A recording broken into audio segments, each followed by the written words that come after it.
श्री स्वामी समर्थ. नमस्कार स्वामी भक्तांनो.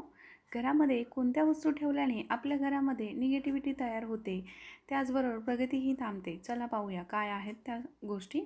सर्वप्रथम, घरामध्ये कोणतीही फुटलेली वस्तू ठेवू नका. बिघडलेली घड्याळ घरात ठेवू नका. डस्टबिनमध्ये कचरा साठवून द्यायचा नाही आहे खूप जास्त असा.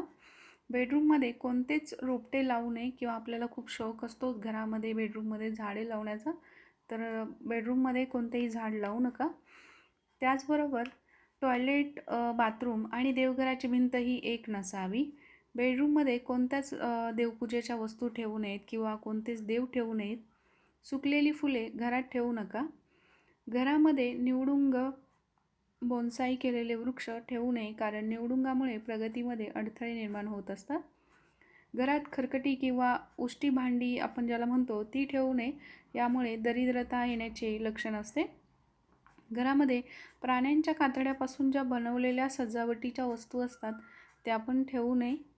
ही फार अशुभ अशी गोष्ट आहे आपल्या घरासाठी. तसेच घरामध्ये फुटका आरसा किंवा फ्रेम ठेवू नये. मंदिराची सावली जर आपल्या घरावर पडत असेल तर ती सुद्धा आपल्यासाठी अशुभ असते. यामुळे घरामध्ये सतत आजारपण राहते, आजारपण येण्याची शक्यता असते. त्याचबरोबर घरामध्ये भंगार गोळा करून ठेवू नये, तसेच मोडक्या वस्तूही ठेवू नये. यामुळे घरातील लोकांच्या प्रगतीमध्ये अडथळे निर्माण होतात.